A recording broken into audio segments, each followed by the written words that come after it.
Nous ne sommes ni sur Mars, ni dans un film de science-fiction.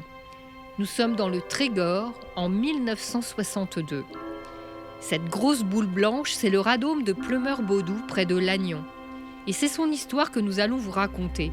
L'histoire d'une prouesse technologique au milieu de la langue bretonne.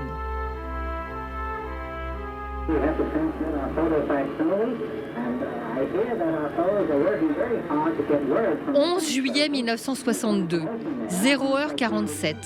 Pour la première fois, des images de télévision sont transmises d'un continent à l'autre.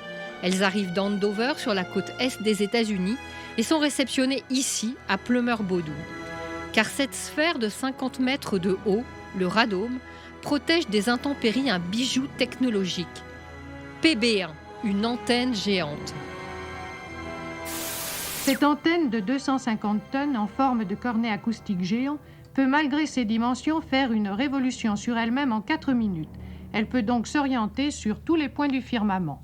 Tout comme l'antenne de la station américaine dont elle est la réplique fidèle, son pavillon possède une ouverture de 15 mètres. Aux États-Unis, l'idée de transmettre des images qui traverseraient l'Atlantique va de pair avec cette course aux technologies nouvelles des années 60. Ne reste qu'à trouver le point capable de les réceptionner en Europe. Les Anglais sont sur les rangs, mais c'est finalement le site breton qui est retenu pour cette expérience de Mondovision. Une course contre la montre s'engage alors. À Plumeur-Baudou, près de Lannion, les ingénieurs du Centre national d'études des télécommunications et ceux de la Compagnie générale d'électricité ont construit en 10 mois, avec l'aide des techniciens américains, la première station spatiale d'Europe continentale.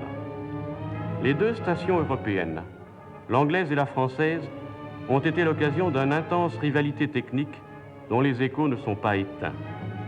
Qui allait recevoir les premières images retransmises par Telstar? L'Angleterre avait construit seule son antenne.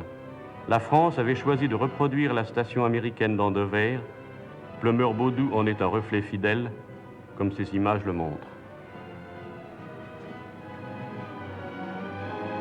L'émotion qui a saisi l'Amérique en voyant aussi nettement ces premières images diffusées par la France grâce à ces installations n'était pas feinte.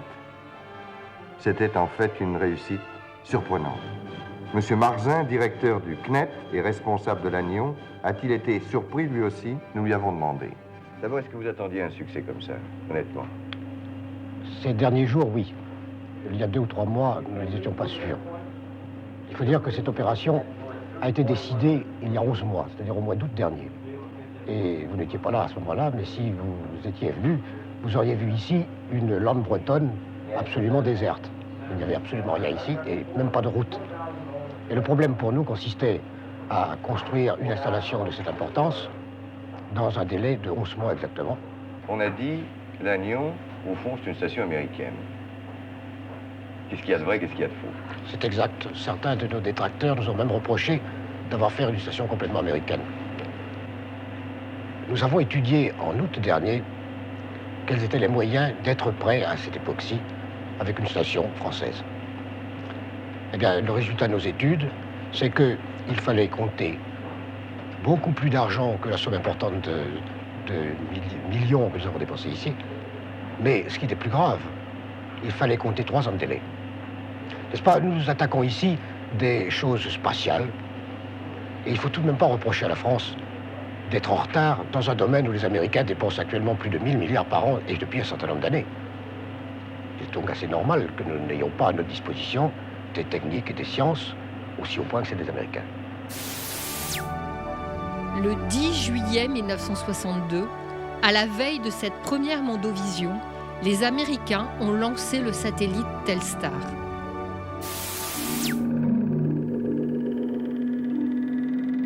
Pour acquérir le satellite, comme disent les ingénieurs, c'est-à-dire pour découvrir ce qui n'est, somme toute, qu'un émetteur à peine plus grand qu'un ballon d'enfant qui court dans l'espace à 25 000 km à l'heure, l'homme et la machine se partagent la tâche.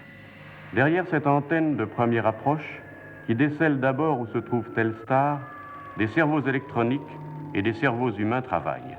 Vous avez passé combien de nuits là depuis maintenant? Je me rappelle plus trop, 4 nuits, non? On travaille jour et nuit, on sait plus. Si on est de jour, si on est de nuit, ça doit faire la 3e nuit, je crois. Bon, ben alors on vous prend encore 10 minutes, là. Maintenant que la salle est un peu plus calme que les derniers jours, vous pourriez peut-être nous expliquer ce qui se passe ici. C'est à partir de cette salle qu'on définit toutes les opérations qui permettent d'acquérir le satellite, de trouver sa position de façon précise Oui. et de commander la grande antenne en direction du satellite et de la guider de façon à ce qu'elle suive le satellite lorsqu'il défile autour de la Terre. À quoi ça sert tout ça? Eh bien, pensez bien qu'on n'a pas fait ça pour rien. Il y a d'abord le côté économique.